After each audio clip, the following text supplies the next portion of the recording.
guys, Chris Hansen here from Karate Unity. Welcome back to the Karate Unity podcast. You can find me on Facebook, Instagram, and YouTube using the Karate Unity handle. Our material focuses on cross-training in other arts and combat sports to make your base art better. And in my case, it's karate. All right, so now for our special guest, owner and chief martial arts instructor, Michael Celona from Revolution Martial Arts in Philadelphia. He's a Korean stylist, cross-trainer, has over 3 decades of training and teaching, 6th Dan in Pilsung Mudo. He's cross-trained in other arts as well, such as he has a blue belt in BJJ. I'm going to put links to where to find him at revolutionmartialartsinstitute.com. And he has a YouTube channel, Master Celona, on YouTube. So without further ado, here we go. Mike, take it away. So glad that you're here, brother. Tell us about yourself and where to find you. Hey, good to be here, Chris. I want to thank you for inviting me on the podcast, doing a similar thing to you. Again, if you don't know me, my name is Mike Celona. I'm the owner and chief instructor of Revolution Martial Arts Institute. We're in Swarthmore, PA, which is a suburb of Philadelphia. We opened here in 2012 and just doing our thing, getting our training on. Mike, I got you on because I really like what you're doing.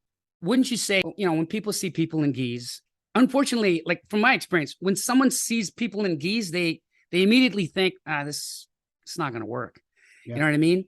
But I find you, along with a whole slew of others, I think martial arts has been taken to a really healthy place.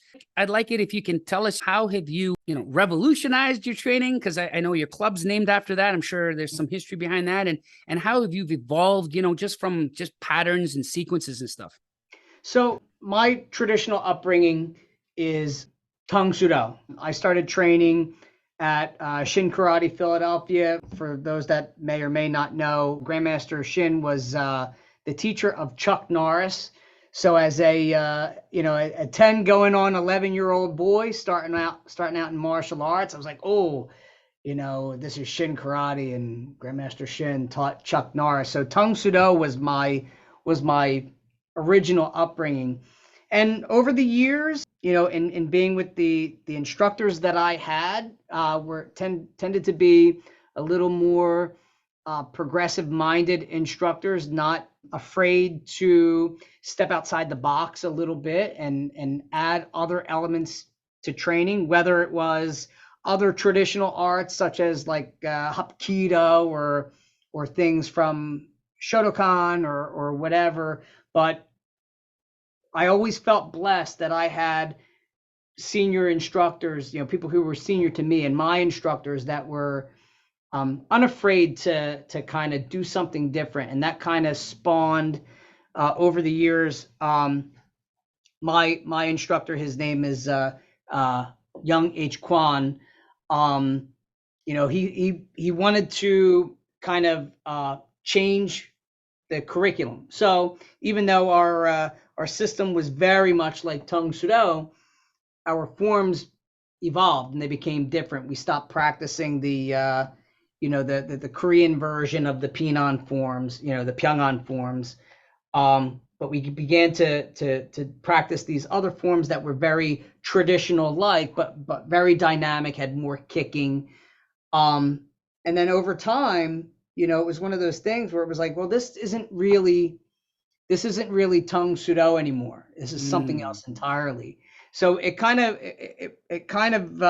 morphed from that concept of like neoclassical or traditional light. And then for myself, my instructors were always very encouraging as far as, let's experiment with the, Filipino stick fighting, or I had an instructor that was into boxing and kickboxing, and maybe 10, 15 years ago, we had somebody that was renting out our studio in Philadelphia. He was teaching jiu-jitsu.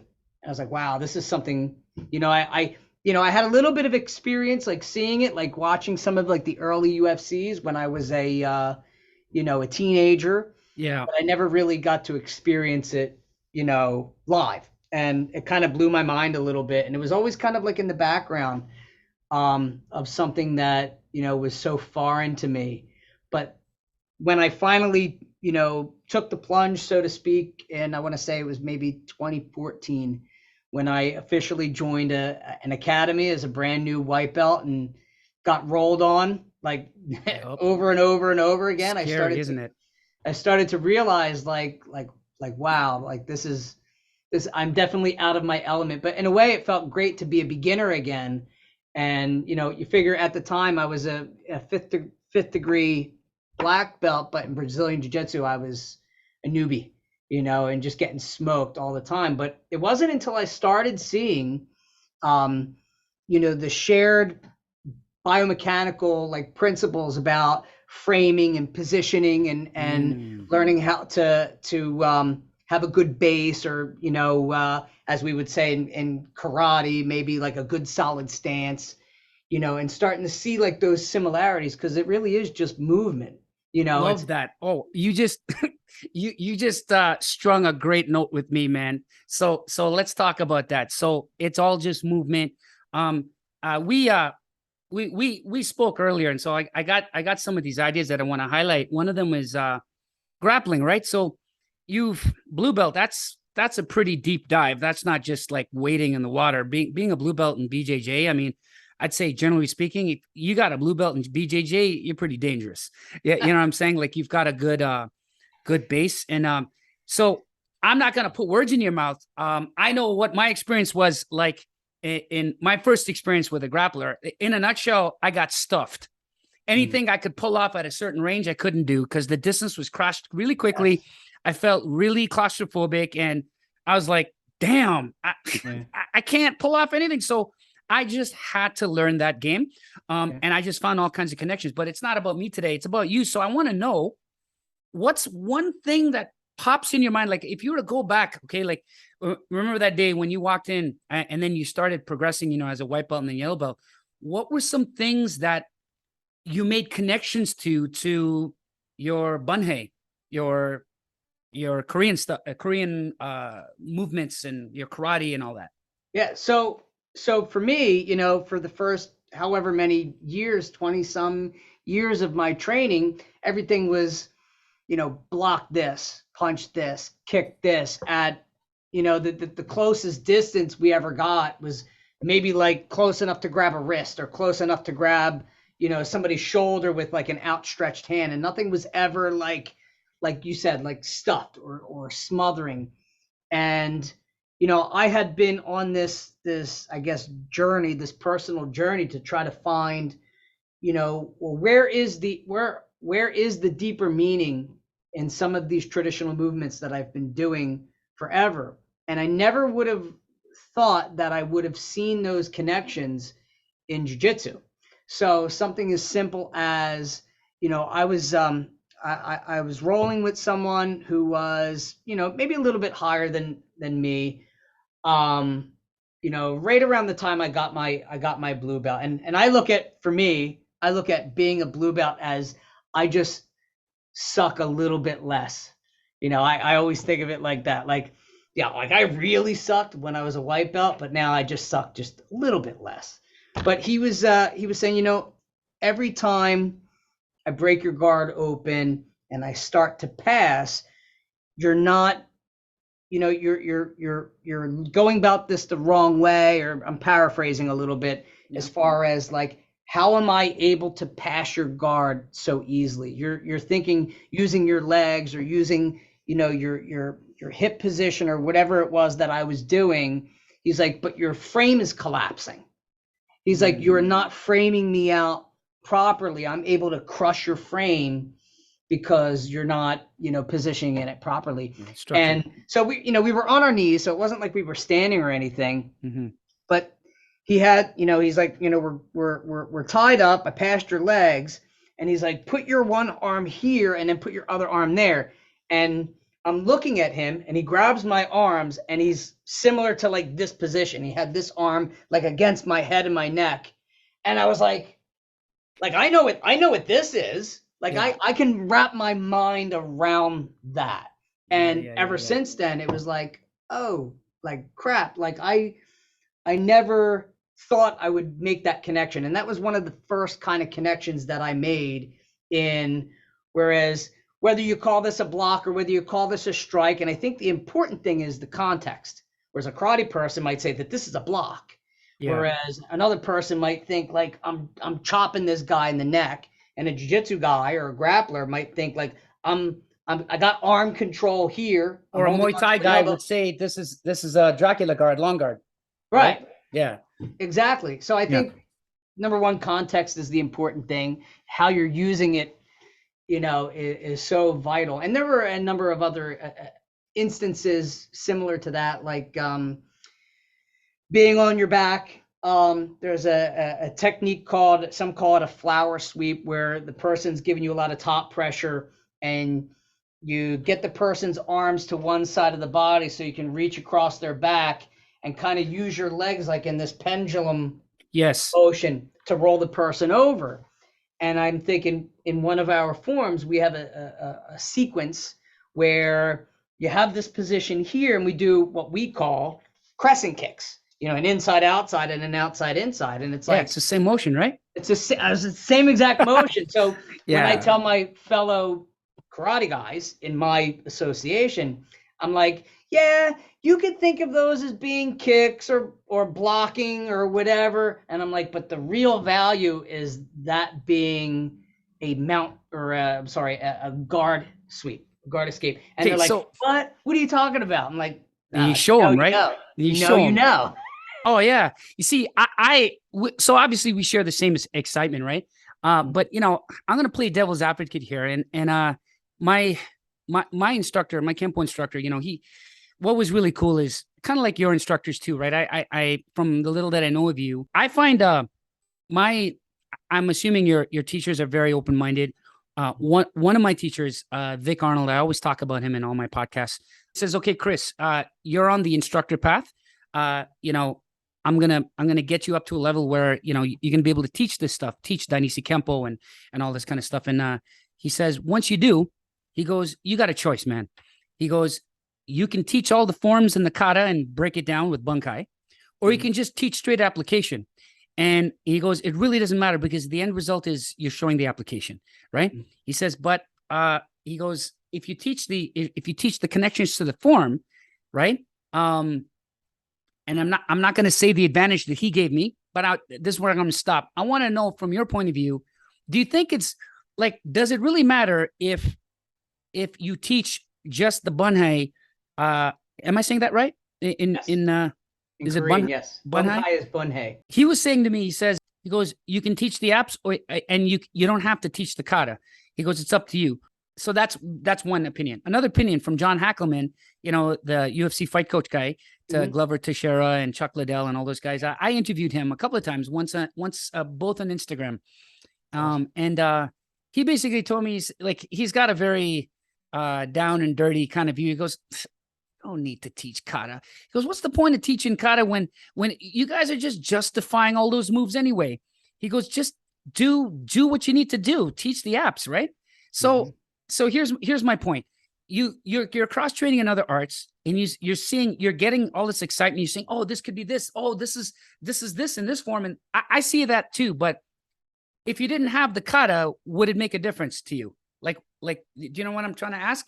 How important is kata for you to make these connections? Like, do you need the kata? So for one, I enjoy doing the forms. Yep. And I think a lot of people, they neglect that aspect of it. Like, if you're good at practicing forms, you tend to enjoy it more, and you tend to practice the things that you're good at. Number one. So from me personally, I've always, when I was a competitor, I loved doing forms. I loved doing weapons forms. Like, that was something I enjoyed. From a practical point of view, in my opinion, I think, if you trace the lineage of all of the traditional forms, the 2-man drills came first, and then the forms, I think, were kind of developed as a way to remember them when you don't have a partner.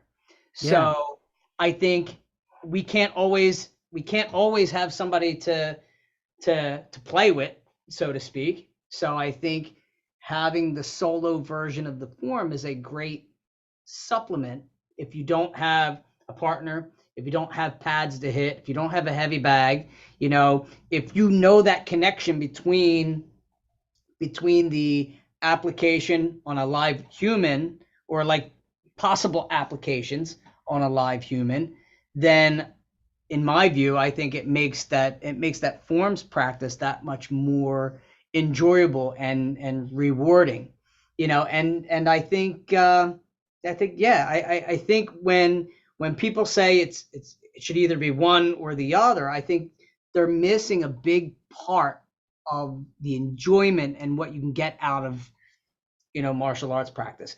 Whereas like some movements in a form might be a neck crank. Well, it's like I can't do those things fully on a person. Like there's certain things that even in BJJ and MMA that aren't allowed. Right. But if my life was in danger, I might have to do the gross moves. I might have to do the things that are, squeamish or dangerous or whatever. Forms practice enables you to mentally go through it in a real way. At least I think, if you practice it that way.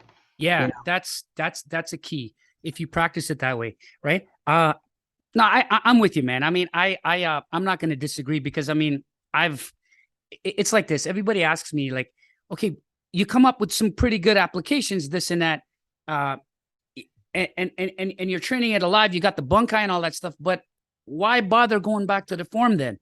And I go, well, it's a memory tool. Yeah. Right. It's like in boxing. You got your jab. Okay. In a boxing class, your primitive boxing technique, they're going to teach you a certain stance, the heel toe alignment, shrimp stance, chin down, shoulder up, and you're going to roll the punch out, right? Chin down, looking forward, kind of thing. I just got all this equipment on. I can't demonstrate, but you know what I mean, right? And then when you shadow box it, it starts to look different. When you put pads on and you start hitting equipment, it starts to look even more different. Yes. When you start sparring and stuff, then it really starts to look different. You got to move your head. You're spinning off. You're coming in. You're doing a body jab. You're twisting, and then you get to see. You go on YouTube jab techniques. YouTube jab, and you'll see a ton of way of delivering jabs. Yeah. But you don't see katas for all of those jabs. What you see is one way of delivering a jab, which to me is the jab kata. Okay. And then you play with it. Right. So that's my take. Or why is any kata done a certain way? Forward, backwards, angles, back, forward, start, yoi, finish, done, bow. Right. Why? I look at it in the same way. And it's funny. I was just talking about this yesterday. It's like and from what I was told, because my son's only 7, so he's only just starting to do this in school. But you're a school teacher. Yes. How when you first start learning how to write, how you have the lines on the paper, and then I don't know if it was the same for you as it was for me, but you had the solid line, and then you had a dotted line, and then you had another side, and you had to like learn how. And you had to fill it in, right? Yes, and everything had to be the right size. The form of the letter had to be correct. And then, all right, maybe we take out this middle line when you're in like second grade or whatever. All right, now you have to write it smaller, but now it's like, now you have to write it in cursive. Yeah, different fonts. Yeah, yep. It's like it doesn't change letters. Right. Like there's still letters. It's just you're learning, and then eventually when somebody has mastered writing and they write freely, like you can tell someone's individual handwriting. Like my handwriting is going to look different than your handwriting, but it's still handwriting, and it's still letters, and it's still communication. I look at forms the same way. Like here's your lines that you're going to work in. Maybe this particular form you're dealing with your opponent, in front of you, but that doesn't mean that you can't do those same things here or here. Yeah. This way. But, these are the, like when you, like talking about school again, like if I'm going to take a I'm going to learn about a math thing. You know, there might be 10 problems listed in a math book, Mm-hmm. and, 1 plus 1 and then 2 plus 2 and then blah, blah, blah, blah down the page. But that doesn't mean that those are the only examples of what addition is. It's like, Yep. but I'm going to take what I learned from those pages, and apply that to all numbers. I want to make a quick connection. When you're talking about that, have you heard of Kumon? Do you know what Kumon is? Yes, I've heard of it. Yeah. So Kumon, it's a name of a institute, but it's also, I believe, a way of learning rote mathematics skills. So like you learn how to add, subtract, multiply, divide, and you do it over and over again, like, all these mechanics, right? And then to your point, that's like your kata. That's like you're adding, subtracting, multiplying, dividing kata. And then from there, the teacher throws you word problems, and then you get to use those skills in a problem, right? So, I mean, if you take a look at, say, for example, these crash courses in self-defense or Krav Maga, and now I don't mean Krav Maga as a crash course. Krav Maga is amazing, man. I'm in a Krav Maga school right now. And I have mad respect for those guys. Like anything, if it's taught well, you're going to get great results, right? I know some Krav instructors and people who take, these quick courses in self-defense. Their technique is not grounded in good striking and grappling technique. You know what I mean? Right. Whereas if you see guys that come from a traditional background where, we've done a ton of line drills and stuff, and kata and kihon, and repetitions are best friend, right? So yes. that to me, I think it's another training tool to make you better. Like, what's your thoughts?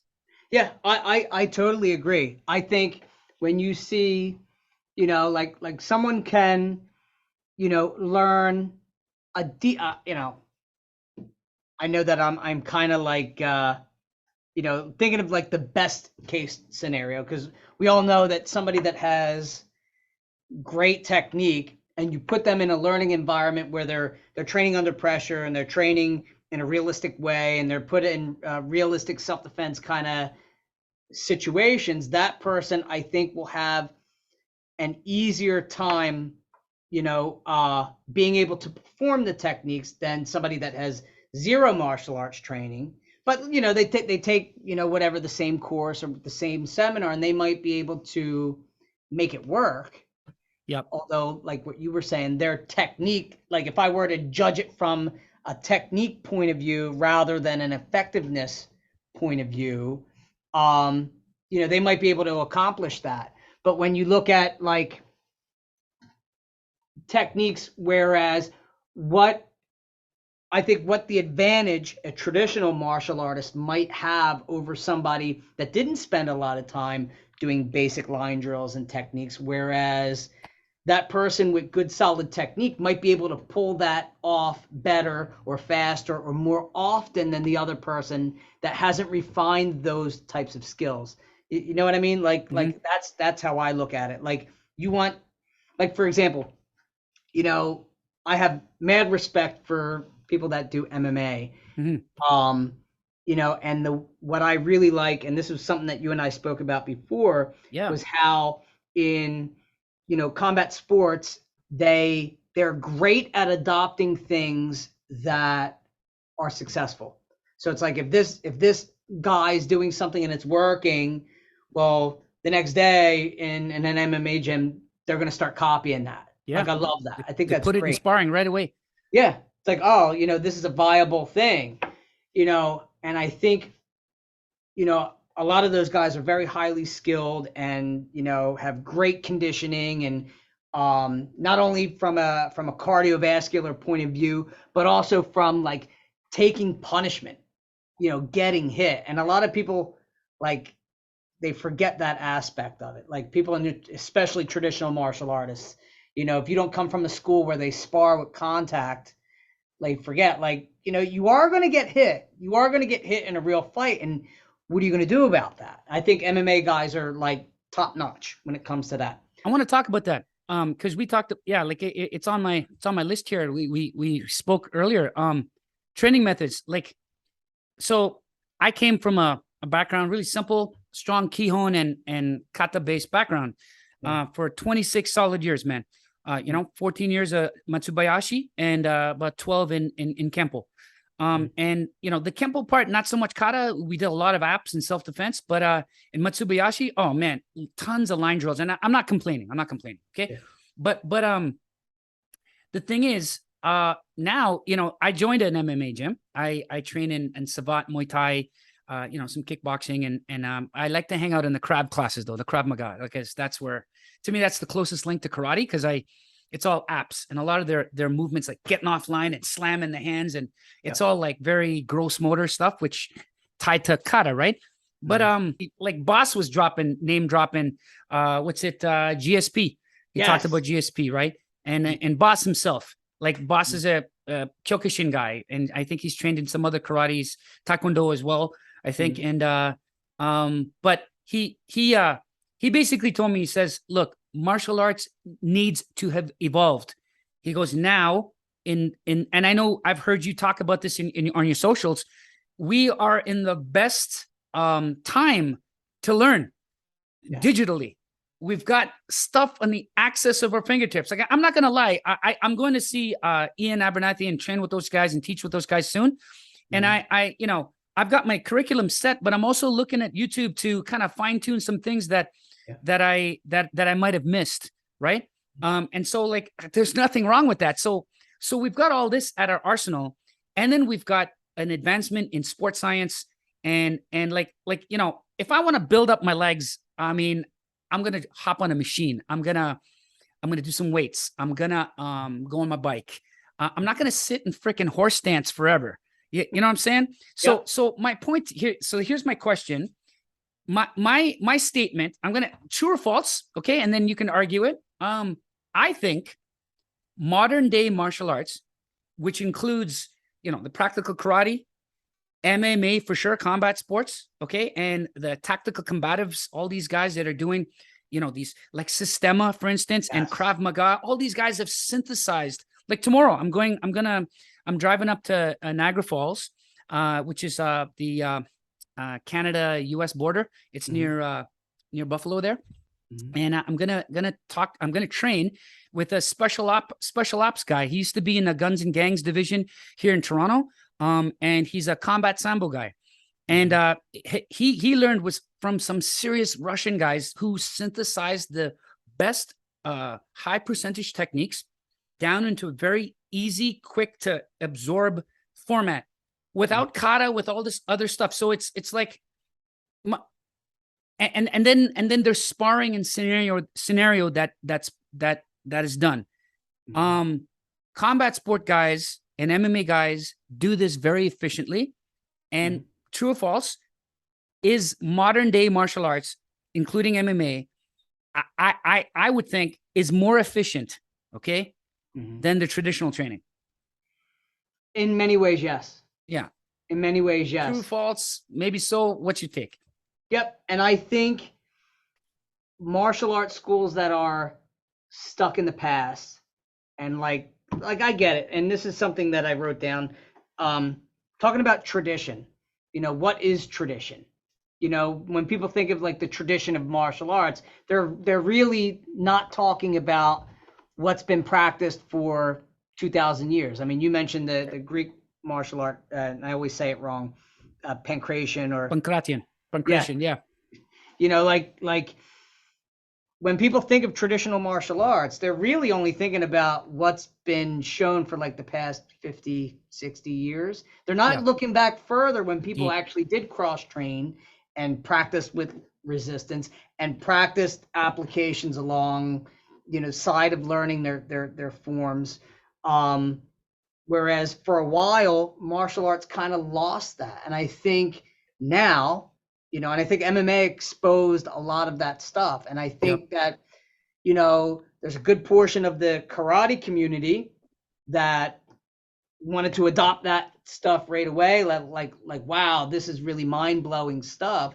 And then unfortunately, there are still studios that are like, this is a club and this is the way we've always done it. And Yeah. sadly, those places don't grow. And I think that that's where karate gets a bad rap of it being a kiddie thing. It's a kid's activity. I think when it's kind of lost its teeth.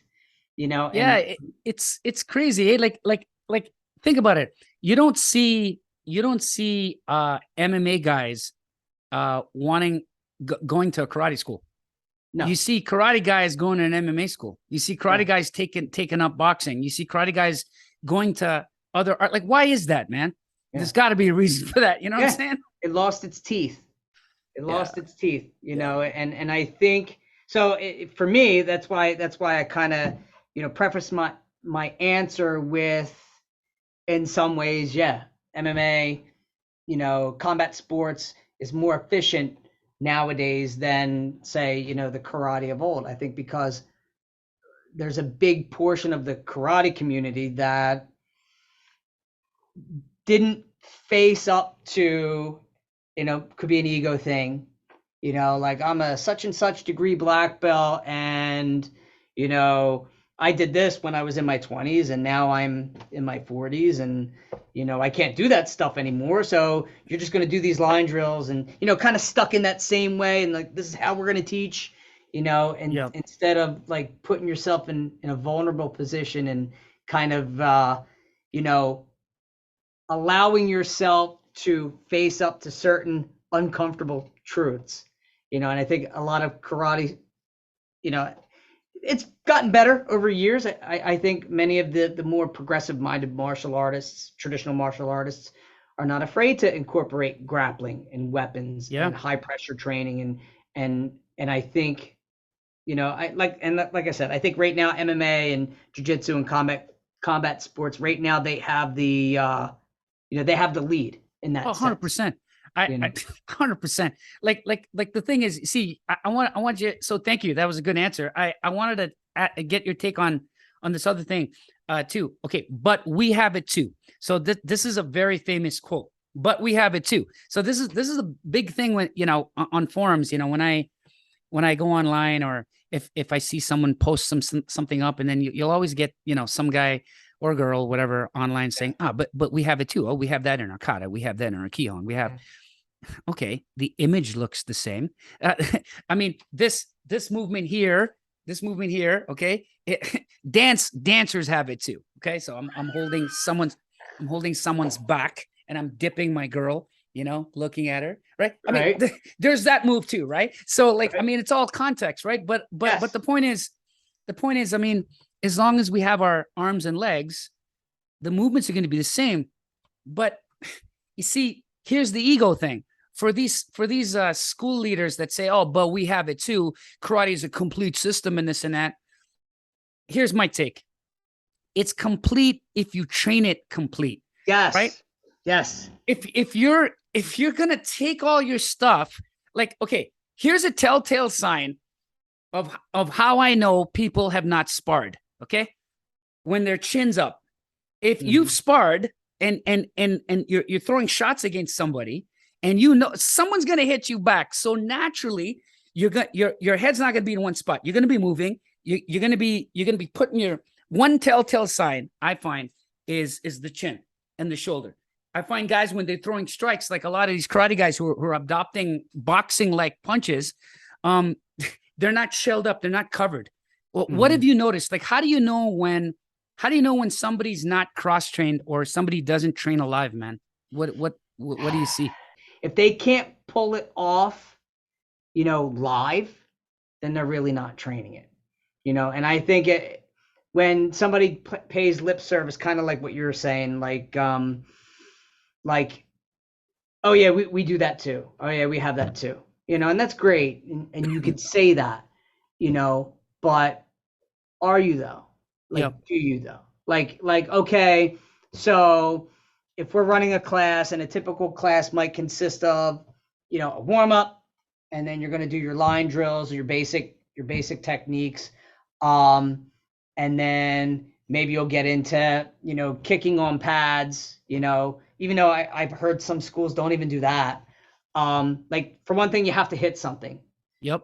That I kind of look at like if there was one telltale sign for me, like how you were saying, like somebody's chin being down, or ducking behind the shoulder like that. When I look at someone and I can tell that they're not hitting with any kind of power, Yeah. and then I could tell that they're not fighting. Yeah. Obviously, like you don't always want to hit your partner full force because then people will get lumped up. But if you're not at least hitting pads full force, you know, when you hit the pads, I think that somebody would just walk right through somebody's technique. Like Yeah. if you're adopting more of a point fighting, mentality, or point fighting, paradigm when it comes to training, like, yeah, that technique is beautiful, but it's just a little flick, Yeah. and someone who's intent on putting a dent in your face is just Yeah. going to walk right through that. Yeah. And that's usually a telltale sign for me. I'm not a big guy, so I'm always trying to, like, how can I hit harder? How can I hit faster? How can Yeah. I utilize my body mechanics and my size to to the fullest? Because I can't hit like somebody who's 6'2" and 195. Like, I can't hit like that. How can I utilize what I have, and hit hard so that somebody doesn't feel like they could just walk right through my strikes? Yeah, I think good points. I mean, I like to just add to that. I think also too is you can tell by the quickness of reaction. Like I find a lot of people who come from a lot of drill based pre-sequence choreographed type of arts, and bro, I was there. I'm very guilty of it. I mean, um, I remember the first time. I think I speak to everybody about this. The first time I met a JKD boxer, Muay Thai, Savat trained kind of fighter. I got my ass lit, bro. 20 seconds, I was done. Right? I was winded. I was pulling off the same thing. I managed to trap up his hands and hit him. And he says, "Good, man, that's nice." He goes, "But be careful." That's what he told me. He says, "Be careful." And so, like, but the thing is, I had no other tricks in my sleeve. I just knew how to just trap and hit and keep my hands down. I didn't know about pivoting. I didn't know about head movement and none of that because I just never trained it. Right. And I never I didn't know what a timed round is. What the hell is that? Right. And like we just did drills. And so like I was winded, right? So like you can tell by the conditioning of somebody and you can tell how when you train alive, you're very relaxed because you're comfortable with the uncomfortable. You're like in Yes. BJJ, Yes. this, bro. I know you know this. Yeah. Flowing, like that's my next topic. I want to talk about flow training, right? Yes. Like how important is that to your martial art practice? Like training, flow training. So we've been trying to get out of the mindset of, okay, this is just hands, and I'm just talking about individual technique. I'm not even talking about application. Like for me, like I have this idea for my students, like I don't want them to fall into the same trap that I was in for so many years. Like I want them to understand that, much like writing or learning how to speak, you don't want to always be like this word or this letter. Like you have to be able to put things together in a fluent kind of way. It's almost like a physical language. So it would be like, you're going to go to a foreign country and you got your little phrase book and you memorized 10 phrases, like, where is the airport? Where is the bathroom? I want to catch a cab, things like that. But that's not all language is. Like you have to be able to flow and to move to different things. So one of the things that we've been working on is, okay, this is not just a hands drill. This is not just a kicks drill. This is not just, one type of grab, but we're going to, like, after the person grabs you and you do the defense, they're going to grab you a different way and maybe hit you. So you have to plan for the unplanned. Right. You have to have some kind of strategy or some kind of set of principles that you can apply in multiple ways. But the only way to really do that is to play and to flow from one thing to the next. And I think that was the one thing that I took away when I first started doing BJJ, was this concept of a flow round. Now for me, at the time, I only knew like 3 moves. So it was like, okay, I have this position here, and then I have this position here, and then like I don't know what the in between is. Like I know how to do a collar choke. I kind of know how to do an arm bar. And then there was like one other thing. But it was like when and we're going soft because we're flowing, but it's like I'm so awkward. I can't put these 2 things together. And that was the one thing that I feel that karate people should start doing. You don't always have to hit with impact, but learning how to bridge these different things together in order to make it flow and to make it, where you're not afraid to do things spontaneously. You're not afraid to have your partner do things spontaneously, and learning how to deal with that, in a stepped manner, and doing it slowly with, minimal resistance at first until you can finally, ramp up, similar to how like in BJJ, how like, those guys roll full out, full power, full speed, but it doesn't always look like that. That you have to start somewhere before you can kind of progress to that. And I think that's one thing that I think karate should start doing. Like, love it.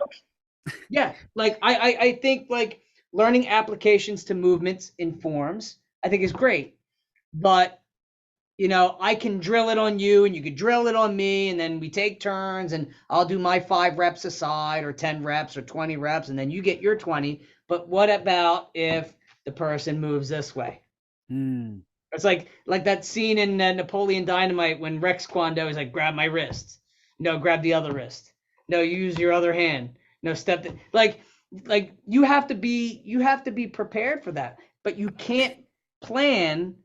Like you'll never be able to plan every single scenario. Okay, like funny insertion to that point. So I'm always like, when I don't have my partners around, especially around COVID time, I go, honey, come over here for a second. I get my wife down, right, to the dojo. And, I just wanted to try some stuff out. And then, she's not trained, but here's my point. So let's just say I trap up her hand and I go in for a pak sao and a strike. She's got a helmet on, pak sao, and I just tap her head. And I'm doing that a couple of times. And then she doesn't know anything. And then I just tell her, I just said, okay, I want you to resist.